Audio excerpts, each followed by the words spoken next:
वाटलं नव्हतं कधी एवढं फेमस होईल किंवा एवढी फेम कधी भेटेल. त्या व्हिडिओने म्हणजे माझं अख्खं आयुष्य बदललं. 1 ते 2 तासातच मिलियनला गेलता. पहिल्यांदा म्हणजे मम्मीचा मला लहानपणापासून सपोर्ट होता आणि माझ्या बाबांचा मला सपोर्ट कसलाच नव्हता.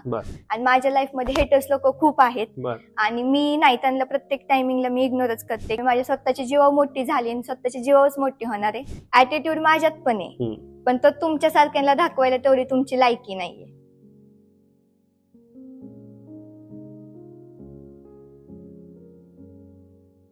नमस्कार. designtemplate.io presents to cutting podcast मध्ये तुम्हा सगळ्यांचं हार्दिक स्वागत. आज आपण बघतो की आसपास आपल्या इन्फ्लुएन्सर्स असतात, त्यासोबत ते कंटेंट क्रिएट करून बरेचसे फॉलोअर्स मिळवतात आणि त्यातही अगदी कमी वयात इन्फ्लुएन्सर बनलेली श्रावणी सावंत हिच्यासोबत आज संवाद साधणार आहोत. अवघ्या 15व्या वर्षीच तिने 366K म्हणजेच 3.5 लाखाहून जास्त फॉलोअर्स असणाऱ्या या इन्फ्लुएन्सर सोबत आज आपण बोलणार आहोत. आणि तिने इतक्या कमी वयात फॉलोअर्स कसे मिळवले, त्यासोबत कंटेंट क्रिएशन करताना ती काय काळजी घेते आणि अभ्यास आणि इंस्टाग्राम याचा समतोल कसा साधते, या सगळ्याच गोष्टींबाबत आपण तिच्यासोबत बोलणार आहोत. चला तर मग पहिलं तर तू आता जस्ट 10वी परीक्षा देतेस माझ्या माहितीप्रमाणे, आणि मग हे इंस्टाग्रामवर नक्की कधी सुरुवात केलीस आणि तो प्रवास कसा सुरू झाला तुझा इंस्टाग्रामवरचा? इंस्टाग्रामचा प्रवास हा म्हणजे मला लहानपणापासून डान्सची खूप आवड आहे आणि मला ते डान्समध्ये म्हणजे एक मला काही वेगळंच फील व्हायचं डान्स म्हणजे काय.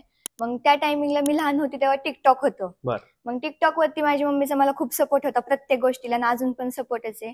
मग त्या टायमिंगला माझी मम्मी माझ्या टिकटॉक वरती व्हिडिओज पोस्ट करायची. मग एक दिवशी असंच मम्मी टिकटॉक वरती रील्स बघत होती. त्यावेळेस तरी नाही ज्युनियर केजी वगैरे असेल त्यावेळेस होते. आणि मग एक दिवशी मम्मी अशीच टिकटॉक वरती रील्स बघत होते. मग ते मला फोन मध्ये बघितलं की मी असे इकडे बसले की ऍक्टिंग करायची. मग मला मम्मी बोलली करणार का वगैरे असं. मग मी म्हंटल हा. मग त्यावेळेस एक व्हिडिओ केला, मग तो पण टिकटॉकला व्हायरल झाला. मग तिथून फॉलोअर्स सुद्धा वाढले, मिलियन झाले, पण टिकटॉक बंद झालं. टिकटॉक नंतर मग इंस्टाग्राम वरती असं टिकटॉकला आवड होती तसंच झालं. वाटलं नव्हतं कधी एवढं फेमस होईल किंवा एवढी फेम कधी भेटेल. आणि मी डान्स कॉम्पिटिशनला गेले होते. एक स्कूलचं डान्स कॉम्पिटिशन होतं नृत्य मल्हारचं. त्या कॉम्पिटिशनला मी गेले होते. मग तिथे असंच डान्स वगैरे झाल्यावरती थांबलेलो. मग मी, मम्मी, पप्पा आणि आबिस सर होते, म्हणजेच माझे डान्स टीचर आहेत ते. मग ते बोलले की आपल्याला व्हिडिओ पोस्ट करायला इंस्टाग्रामला काही नाही, ते एक सिम्पल वॉक काढूयात आपण तिथे पोस्ट करूयात. मग तो वॉक काढला तिथेच, एडिट सुद्धा तिथेच केला, पोस्ट केला. आणि त्या व्हिडिओने म्हणजे माझं अख्खं आयुष्य बदललं की मला वाटलं नव्हतं मला कधी एवढं फेम भेटेल किंवा मी एवढी व्हायरल होईल, एवढे फॉलोअर्स वगैरे. त्या व्हिडिओ माझा खूप व्हायरल झाला, म्हणजे की तो एक ते 2 तासातच मिलियनला गेलता. त्या व्हिडिओ पासून जे माझं असं फेम भेटलं ते अजूनपर्यंत मला फेम भेटलं. बरं, इंडियन कल्चरमध्ये मुलगी म्हटलं की तिला थोडंसं फ्रीडम देताना घरचे थोडंसं नकारात्मक असतात आणि मग त्यामुळं असा काही कंटेंट क्रिएशन मध्ये प्रवास करणं किंवा नवीन वेगळं काही करणं, रुटीन लाईफ सोडून हे थोडंसं अवघड जातं. तर मग मम्मीचा जरी सपोर्ट असला तरी घरातील बाकीच्या लोकांचं काय मत होतं याच्यावर? मला पहिल्यांदा म्हणजे मम्मीचा मला लहानपणापासून सपोर्ट होता आणि माझ्या बाबांचा मला सपोर्ट कसलाच नव्हता. आणि मग एक दिवशी त्यांच्या फ्रेंडने एक स्टेटस ठेवला माझ्या. मग ते बोलले की अरे ही तर माझी मुलगी आहे वगैरे. तर मग ते त्यांना बोलले अरे तुझी मुलगी एवढी फेमस आहे आणि तुला कसं माहित नाही काय नाही. मग पप्पांनी मला कॉल केला आणि म्हटले अगं असं तुझे एवढे माझे सारे मित्र कसं काय स्टेटस वगैरे ठेवतात. मग तेव्हा त्यांच्याच मित्रांनी त्यांना सांगितलं की अरे तुझी मुलगी एवढी फेमस आहे, तिचे एवढे फॉलोअर्स आहेत, म्हणजे बघत जा काहीतरी. पप्पा बोलले आपल्याला म्हणजे तिच्याकडे सपोर्ट कसलाच नाही आपल्याला, सो आपण लक्ष देत नाही. मग त्यांनी त्यांना समजून सांगितलं. मग तिथून पप्पांनी मला विचारलं, मग त्यांना पण माझं इन्स्टाचं सगळं कळलं. मग म्हणजे मी काय फॉलोअर्स वगैरे कसं काय, मग तिथून त्यांनी पण सपोर्ट करायला चालू केलं मला. आणि मला अजून पण मग ते मम्मी सुद्धा आणि बाबा सुद्धा दोघांचा फुल सपोर्ट आहे. त्यामुळे मी बाकीच्यांकडे काहीतरी लक्ष देतच नाही. बरं, आता शिक्षण घेत असताना एक गोष्ट आहे की तुझं आयुष्यातला महत्वाचा फेज आहे. 10वी झालं किंवा 12वी झालं, हे आयुष्यातला एक महत्वाचा फेज राहतो.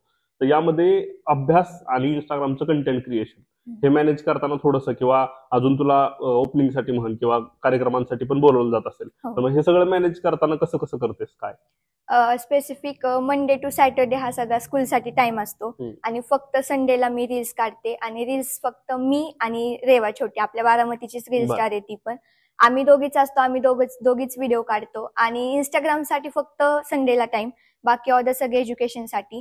आणि असं काही म्हणजे असं सगळं लोड आहे असं इन्स्टा तसं काही नाही, काय माझं सगळं मॅनेज माझी मम्मीच करते. फक्त मी व्हिडिओ काढणे, एडिट करणे आणि पोस्ट करणे, बाकी काही सगळं मम्मीच बघते. बरं, मग सगळं हे तू मोबाईलवर करतेस की लॅपटॉपवर करतेस किंवा मोबाईलवरती? ग्रेट. आणि हे तू कधी शिकलीस?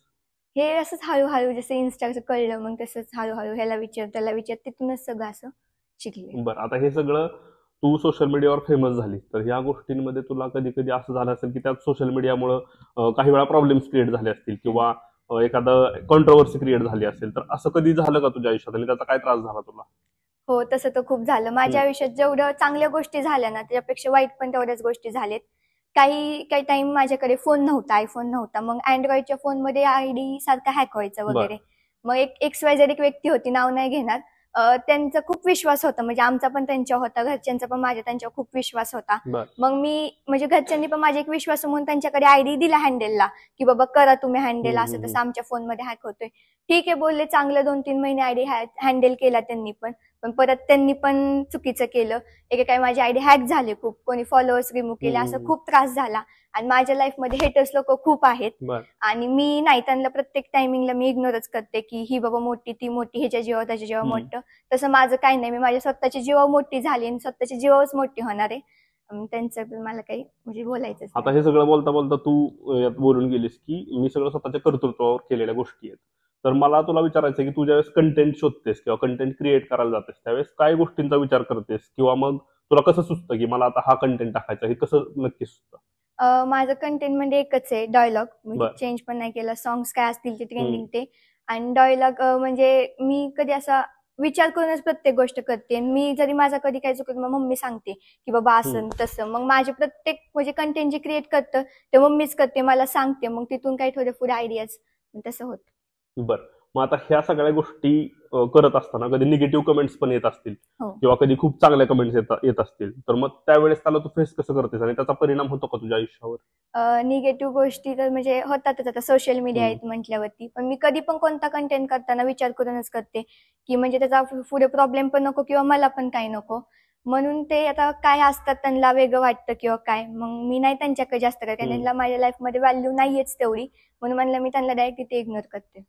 आता हे शिक्षण घेत असताना तुला हे फेम जे मिळालं आहे त्याचा एक त्रास पण होत असेल कधी कधी, की तू समज नॉर्मली जे लोक एज्युकेशन घेतात त्यांचं असं असतं की कुठलीही गोष्ट ते मनाप्रमाणे करू शकतात किंवा एक रिस्पॉन्सिबिलिटी अशी नसते की सोशल रिस्पॉन्सिबिलिटी नसते, फक्त फॅमिली रिस्पॉन्सिबिलिटी असते.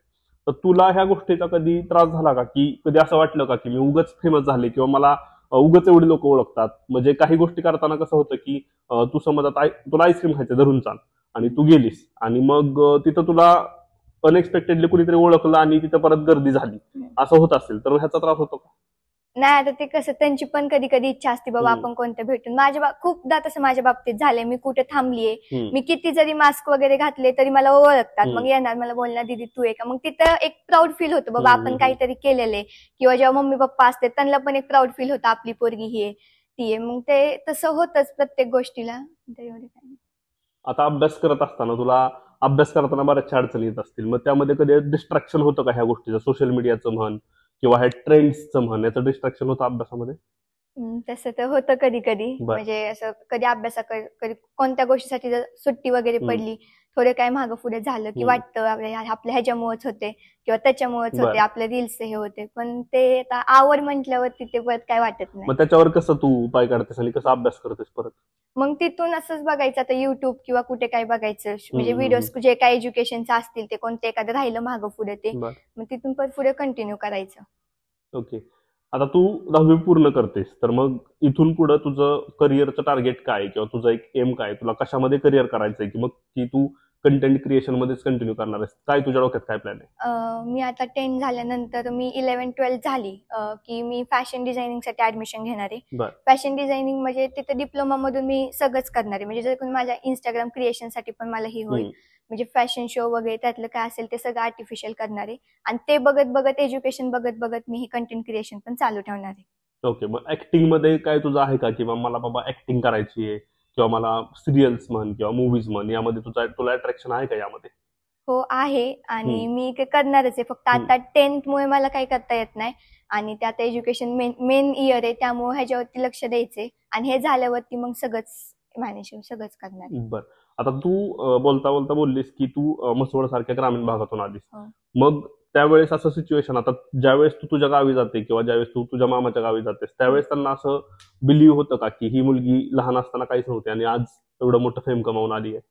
हो, मी तिकडे गेले की मला प्रत्येक वेळेस बोलतात ही कशी होती ना, आता खूप चेंज झालीये.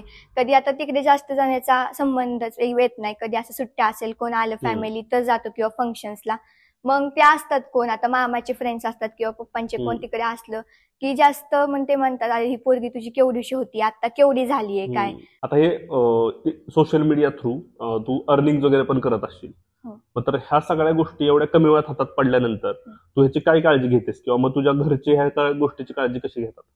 आता अर्निंग वगैरे माझं एज कमी असल्यामुळे काही होत नाही. फक्त जे नॉर्मल प्रमोशन असले की काय असेल तर तेवढंच फक्त मी करते, कारण की एज कमी आहे त्यामुळे मला काहीच करता येत नाही. आणि जे काय असेल ते अर्निंग ते सगळं माझ्या फॅमिलीकडे असतं किंवा मी काहीच म्हणजे घेतच नाही. काय असेल ते सगळं फॅमिलीकडे. आणि जे माझं आत्ताचं काय अर्निंग आहे ते अजून तसंच आहे. ते जास्त अर्निंग करून मी काहीतरी एक गोष्ट किंवा काही वस्तू घेईल हे असं आहे. आता ह्या सगळ्या गोष्टी करत असताना तुला मला एक विचारायचंय की ह्या तुझ्या एज मध्ये जे लोक आहेत ते इंस्टाग्राम हँडल करतात, म्हणजे तू जसं हँडल करते तसं ते पण लोक हँडल करतात. तर यामध्ये तुझ्या एजच्या लोकांना तू काय सांगशील ऍज अ इन्फ्लुएन्सर म्हणून की सोशल मीडिया वापरताना काय काळजी घेतली पाहिजे आणि काय जपलं पाहिजे? खरं तर सोशल मीडिया यूज करताना खरं तर काही माणसं खूप असतात की ज्यांना बघवत नाही किंवा ही पोरगी काय करतेय किंवा असं काय आहे, ही म्हणजे शिक्षणाकडे लक्ष नाहीये, असं नाही तसं नाही. तर ते बाकीच्यांचं काय नाही, फक्त एक गोष्ट पाहिजे, घरातून सपोर्ट पाहिजे प्रत्येक गोष्टीला. बाबा तू ही कर, आम्ही आहे तुझ्या पाठीमागे. जसं मला सपोर्ट आहे, मला मम्मी बाबा बोलतात की कर तू, आम्ही तुझ्या पाठीमागे आहे. असं की म्हणजे नाहीये की नाही हा गोष्ट नाही, कोणती गोष्ट मागितली मी किंवा काय हा ठीक आहे करूयात थांब असे, कोणत्या गोष्टीला नाही हा शब्द नसतो. मग फक्त करताना एक विचार, फक्त बाकीच्या लोकांकडे नाही लक्ष द्यायचं, फक्त काय असेल ते घरातला सपोर्ट आणि बाकी. आणि अभ्यास आणि सोशल मीडिया हे कसं मॅनेज करायचं, काय सांगशील तुझ्या फॅन्सला? आता मी तर फक्त सोशल मीडिया म्हणजे जे काही रील्सला टाइम देते तो फक्त मी संडेला देते, आणि बाकीचं सगळं काय असेल ते शिक्षणासाठी असतं. तर माझं पण तसंच आहे, म्हणजे असतो माझं कधी आधीमधून होतं, दोन्हीकडे पण लक्ष द्यावं लागतंच, कारण की कधी कधी कोणाला म्हणजे घरच्यांना पण जमत नाही, कोणते प्रमोशन्स वगैरे काय असेल तर दिलं तर दोन्हीकडे लक्ष द्यायचं, इकडे दुर्लक्ष. तर माझं तसंच झालंय टेन्थमुळे. माझं इंस्टाग्रामवर खूप कमी लक्ष आहे आता टेन्थमुळे सगळीकडे. मग लगेच लोक बोलतात अरे ही म्हणजे व्हिडिओ नाही पोस्ट करत किंवा काय नाही करत, तिला काय झालंय का वगैरे. तर तसं माझं जसं झालंय तसं म्हणजे होतं आता इयर आहे म्हटल्यावरती, पण तरी दोन्हीकडे लक्ष द्यायचं. आता तुझ्यासारखं कंटेंट क्रिएट करण्याचे बरेच लोक प्रयत्न करतात किंवा तसा तो ट्राय करतात, तर त्यांना तू काय सांगशील की कंटेंट क्रिएट करताना काय काळजी घेतली गेली पाहिजे आणि कशा पद्धतीने तो बनला पाहिजे? कारण काय की ही गोष्ट कुठली आर्टिफिशियल नाहीये की मी काहीतरी ओढून ताणून करेन आणि मग मी पण फेमस होईल, अशी गोष्ट नाहीये. तर तू काय सांगशील त्यांना कंटेंट क्रिएट करताना काय काळजी घेतली पाहिजे? कंटेंट क्रिएट करताना तर खरं तर एकच कंटेंट ठेवला पाहिजे, कारण की सगळे मिक्स म्हणजे कंटेंट झाले की म्हणजे पब्लिक पण पुढचं हे होतं. आणि कंटेंट क्रिएट करताना विचार करून करायचा कंटेंट कधी पण क्रिएट, कधी कोणतं त्या कंटेंटनी म्हणजे आपल्याला पण नाही कोणती चुकी झाली पाहिजे किंवा पुढच्याला पण काही वेगळं नाही वाटलं पाहिजे. आणि एक कंटेंट ठेवला तर तोच प्रॉपर कंटेंट ठेवून त्याच प्रॉपर कंटेंटनी पुढे चाललं पाहिजे. आता तुझं टार्गेट काय आहे इंस्टाग्रामवर? आता सध्या तर माझं टार्गेट म्हणजे असं काहीच नाही, फक्त आहे आता एवढं फेम भेटलेलं आहे, लोक एवढे ओळखतात, असंच काय मला त्यांचा सपोर्ट असला तर मी पुढे जाऊन असून काही म्हणजे होईलच. आता माझं काय असेल ते 10th नंतर तर मी करेलच, आणि दुसरं 11th 12th काय नाही एवढं. आणि मला ते आता जसे सपोर्ट करते तसं कायम सपोर्ट करत राहिले तर नक्कीच मी काहीतरी नक्कीच. आज टू कटिंग पॉडकास्टच्या माध्यमातून तू तुझ्या फॅन्सला काय सांगशील? तर आज आता जे झालं ते मी म्हणजे खूप दिवसापासून असं बाकीच्यांचं बघितलं की मी म्हणायचे, म्हणजे वाटायचं मला की बाबा माझं पण असं झालं तर मी माझ्या लाईफ बद्दल काय बोलल किंवा काय होईल, मी माझी लाईफ तिथे एक्सप्लेन केली तर लोकांना काय वाटेल, म्हणजे दुसऱ्यांना की बाबा ही बघा ही जगात म्हणजे सगळं सांगते असं तसं. तर ते मला मी असं तर तुमचा कॉल आला, तुम्ही बोलला, तर मी मम्मीला म्हंटलं मम्मी असं, मग मम्मी बोलली ते कसं आहे माहितीये का, ते लोकांचे विचार वेगळे असतात आणि आपले विचार वेगळे असतात, त्यामुळे जे काय असेल ते रिअल बोललेलं ते चांगले. त्यामुळे मी म्हंटल हा ठीक आहे, मग चला म्हंटल आता केलंच तर आलायच तर मग कशाला सोडायचं, मग ते केलं. मग म्हंटल बघू तर झालं तर. आता मला एक जाता जाता प्रश्न विचारायचा आहे तुला हा, की सोशल मीडियानं माणसांना त्रास होऊ शकतो का? हा होतो, सोशल मीडियाने त्रास म्हणजे मला तर खूप झालेला आहे. मला त्रास म्हणजे की असं स्पेसिफिक म्हणजे म्हणलं तर कोण असं जळणारे वगैरे बोलतो आपण त्याच लोकांचं झालंय माझ्या लाईफमध्ये. तर तुम्हाला कशी बोलले हेटर्स खूप आहेत आणि जळतात तर माझ्यावरती खूप जण, म्हणजे त्यांना कसं वाटतं बारामतीची, आणि स्पेसिफिक मला जास्त जण बारामतीचेच ओळखतात. मग येतं जाता मग पहिली गोष्ट म्हणजे प्रत्येक लोकांना वाटतं की जे कोण असेल की बाबा ह्या पोरीत खूप ऍटिट्यूड आहे, हिच्यापाशी थांबण्याचं ही नाहीये. मला माहितीये माझ्यात ऍटिट्यूड नाहीये, कारण जे जे येतात माझ्यासमोर माझ्याशी बोलतात, पण ते बोलता बोलता बोलून जातात की आम्हाला खूप जण बोलले की तुझ्यात खूप ऍटिट्यूड आहे, त्यामुळे आम्ही तुझ्याशी कधी बोललो नाही, पण आता बोलल्यानंतर कळलं.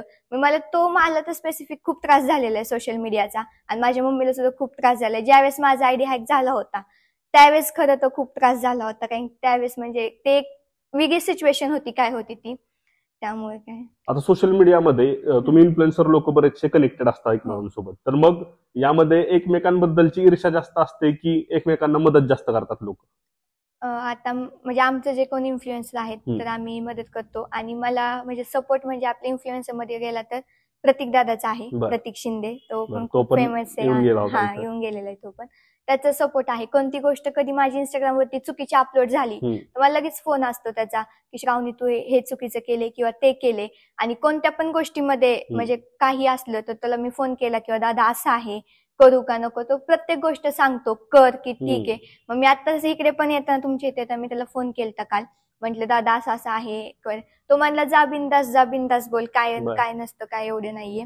म्हणजे प्रत्येक गोष्टीत तो पण सपोर्ट करतो. आणि जसं मला गेले आपल्या बारामतीची छोटी रील स्टार आहे रेवा म्हणून, तिचे पप्पा सुद्धा ते पण प्रत्येक गोष्टीला सपोर्ट असेल. जसं माझ्या मम्मी बाबांचा सपोर्ट आहे तसा मला त्यांचा पण सपोर्ट आहे, तिच्या मम्मीचा पण सपोर्ट आहे. आणि बाकी मग त्यांचं आहे म्हणजे भरपूर सपोर्ट आहे त्यांचा पण. प्रत्येक दादाचा पण खूप सपोर्ट आहे, रेवाच्या मम्मी पप्पांचा, माझ्या मम्मी बाबांचा पण खूप सपोर्ट आहे. येस. आता तू कधी कधी असं तुला झालं असेल की बऱ्याचदा तू ट्रेंड्स ट्राय करत असशील किंवा नॉर्मल व्हिडिओ ट्राय करत असशील, पण तुला म्हणावा असं त्या कंटेंटला रीच मिळत नसेल, तर मग तुला असं फेमस होण्यासाठी तू काय अशी एक शक्कल लढवतेस का की मी ह्या टाईपचा कंटेंट काढेल किंवा एखादा ऍटिट्यूड टाईपचे कंटेंट मी तुझे बघितलेले आहेत बरेचसे, तर मग तू असं काही शोधून काढतेस का की मला हे काढते मग मला थोडंसं जास्त व्ह्यूज वगैरे मिळतील?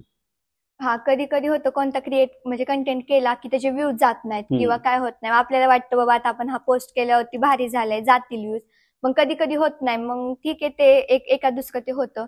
पण नंतरचा मी कंटेंट क्रिएट करताना पण म्हणजे थोडासा त्यापेक्षा थोड्या वेगळा क्रिएट करते की बाबा आता जाईल हा कंटेंट. आणि स्पेसिफिक म्हणजे माझे कंटेंट म्हणा गेले त्या ऍटिट्यूड मधले डायलॉग्सचेच कंटेंट खूप आहेत, आणि त्या कंटेंट म्हणजे मी पोस्ट केलं, मी वेगळ्या मनाने पोस्ट करायला जाते, बट ते पुढचे पब्लिक काय असते त्यांना ते वेगळंच वाटतं. म्हणून मी कोणता पण कंटेंट करताना बाबा होतं आता जाईल किंवा नाही जाईल. आता जसं माझं सुरुवातीला मी एकच व्हिडिओ केला होता, फक्त नॉर्मल वॉकचा काढलेला, नॉर्मल एडिट करून सोडला. जसं त्या व्हिडिओने माझं अख्खं आयुष्य बदललं, तसं आता बाकीचे व्हिडिओज पण आहेत, म्हणजे जातात, कोणता जातो कधी कोणता जात नाही, येतात अडचणी, पण ठीक आहे. तरी तुझा सगळ्यात मोस्ट फेमस डायलॉग आणि मोस्ट फेमस कंटेंट तो आमच्या इथे तो बोलून दाखवशील का? माझा मस्त म्हणजे पहिला तर तो माझा व्हिडिओ होता, तो नॉर्मल वॉकचा होता. डायलॉग मध्ये म्हणायला गेलं आता सध्याला जो आहे तर तो माझा डायलॉग काय होता माहितीये का, ऍटिट्यूड माझ्यात पण आहे, पण तो तुमच्या सारख्यांना दाखवायला तेवढी तुमची लायकी नाहीये. ओके, असा तो होता, आणि तो आता खूप व्हायरल झाला, आणि त्या व्हिडिओवरून मला रोस्ट पण खूप झाले. आता रोस्टिंग पण खूप होतात, वाटतं बाबा ठीक आहे, मग होतं आता लाईफ मध्ये आहे एवढे इन्फ्लुएन्सर. सोशल मीडिया म्हटलं की तुम्ही जसं पॉझिटिव्ह आहे तसं निगेटिव्ह पण तुम्हाला मिळणार आहे. येस. आज तू तुझा पूर्ण प्रवास आमच्यासोबत शेअर केलास की तुला आयुष्यात अडचणी कशा पद्धतीने आल्या, त्यासोबतच तुला हे सोशल मीडियाचं जग कसं वाटतं, त्यानंतर तू ह्या सगळ्या गोष्टी कशा मॅनेज करतेस, हे सगळं आज आमच्यासोबत सांगितलंस, आणि तुझा 10वीच्या परीक्षेतला एक बहुमूल्य वेळ आमच्यासाठी दिलास त्याबद्दल टू कटिंग पॉडकास्ट कडून तुझे धन्यवाद.